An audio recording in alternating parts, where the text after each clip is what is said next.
Hi, I'm Zoe Miller and I live at 115 Obtuse Hill Road. Hello, my name is Zoe Miller and I'm a senior at Brookfield High School, and I'm strongly against the idea of banning books from our school curriculum. In our modern world, censorship is almost an idea of the past. Most high school students watch R-rated movies. Many play video games with explicit subject matter. Some of our public television shows nowadays contain controversial material. And I'm pretty sure that I've heard conversations on my Wisconsin school bus that are more explicit than the Bluest Eye. So why should we ban books that contain this same explicit material? More importantly, why should we ban these books from a high school with students who are old enough to drive, see R-rated movies legally, and even buy cigarettes? I believe that our years at high school are a transition period. Coming from middle school, we are given more independence and responsibility, and this helps prepare us for our future years in college. We are all old enough to begin to understand the world around us, and we are mature enough to discuss it in our classes. If we're going to leave home in only a few short years and live in the real world, I think we should not be shielded from the truths that we'll have to face eventually. One of my favorite books is I Know Why the Caged Bird Sings by Maya Angelou, which is listed on the American Library Association's Top 100 Banned or Challenged Books list. This book touches upon similar subjects as to those brought up in the Bluest Eye. These include racial discrimination, sexual abuse, disoriented family, and pregnancy. But Maya Angelou's book isn't a work of fiction. As opposed to The Bluest Eye, I Know Why the Caged Bird Sings is an autobiography telling the story of the tumultuous life of young Maya Angelou.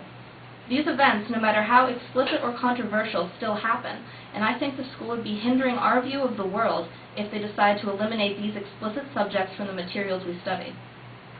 I also believe that as educated high school students, we are able to critique and judge a book based on its themes and lessons, and not by 3 controversial paragraphs that help make up the plot of the book.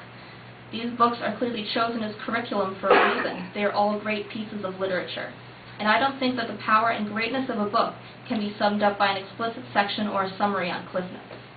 I do understand a parent's concerned in this matter, and I understand if a student feels uncomfortable with this material. I do not, however, think this should allow a great piece of literature to be taken from our school shelves. We all make choices and we all have rights, and I'm asking that the Board of Education understand that the students of Brookfield High School are mature enough to make their own decisions and to choose what they will or will not read. I hope my fellow classmates and I are able to demonstrate this to you tonight, and I want to thank you for your time this evening. Hi, my name is Willie, and I live at 35 Pembroke Drive.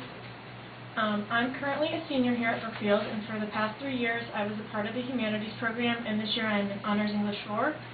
And upon hearing about the current issue with wanting to remove the novel The Bluest Eye, along with questioning the ALA's list of 100 most controversial books, I was disappointed to say the least. I've read several of the books on this list in school, my favorite of which being To Kill a Mockingbird, and I can say with certainty that these pieces of literature have enhanced our classroom experience and that they should not be banned. The controversial issues seen in these books help to deepen our discussion by raising thought-provoking questions and provide a way to learn about the world around us in an appropriate manner. In addition, these books have a clear literary value that high school students deserve to be exposed to, as we are still growing as writers. The issues presented are part of an important message that the book is trying to convey, which we learn about after reading the novel in its entirety. Throughout my years of English here, I have been lucky enough to be treated as a mature young adult upon encountering these issues in our readings. It would be a shame for other students not to be offered the same privilege, as we should be encouraged to read all types of literature, even those without the perfect happily ever afters. We are old enough to deserve a say in what we read. Some of us are going to be leaving for college soon, where we will be exposed to what goes on in the real world more explicitly than we are here at Brookfield High School. If we are deprived of the opportunity to begin to take a step out of our sheltered lives in the controlled environment of our English class, then this school would be doing us a great disservice. At one point or another, we see things that may not be appropriate for children. However, we're not children anymore, and we are capable of reading and discussing questionable material. For these reasons, I strongly suggest you take into consideration the age and maturity of the students here, and that you do not ban books from our high school curriculum. Thank you for your time. Hi, my name is Deandra Straighton. I live at 9 Creek Road in Brookfield. I'm a senior this year at Brookfield High.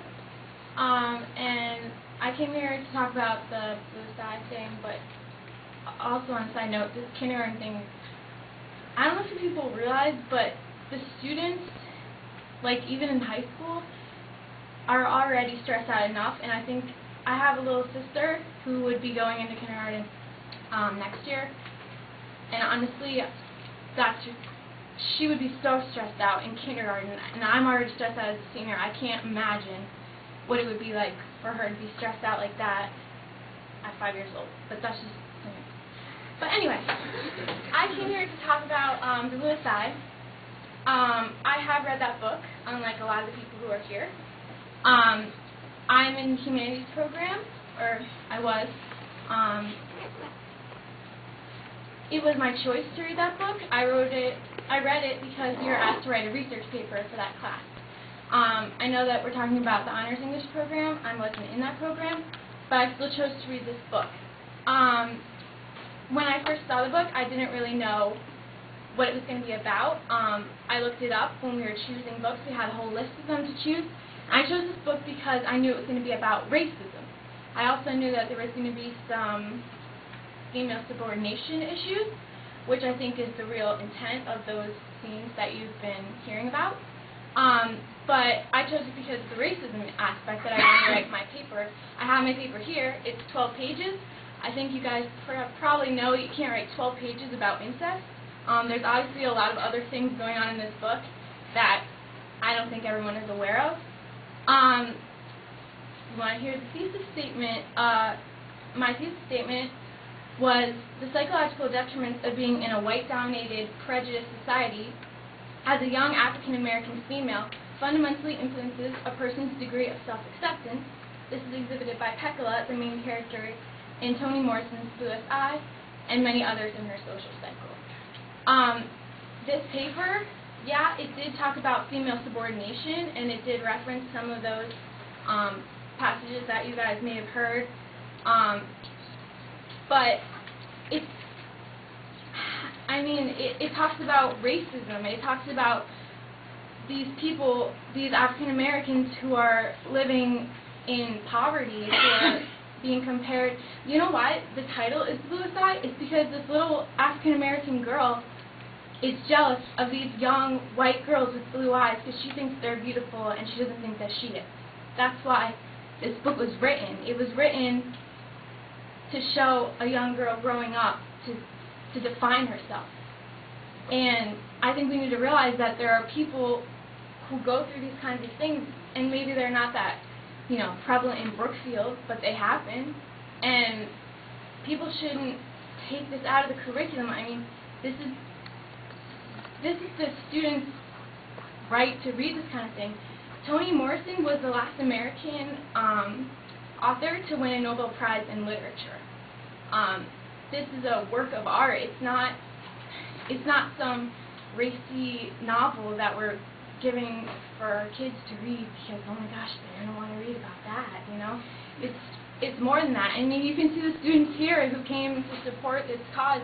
There's a good amount of them who are, it's ridiculous that they would even consider taking this out of the curriculum because they have this choice to opt out, and it's an important piece of literature that I've got a lot of writing this paper. I mean, I need to ask you to wrap up, please. Okay.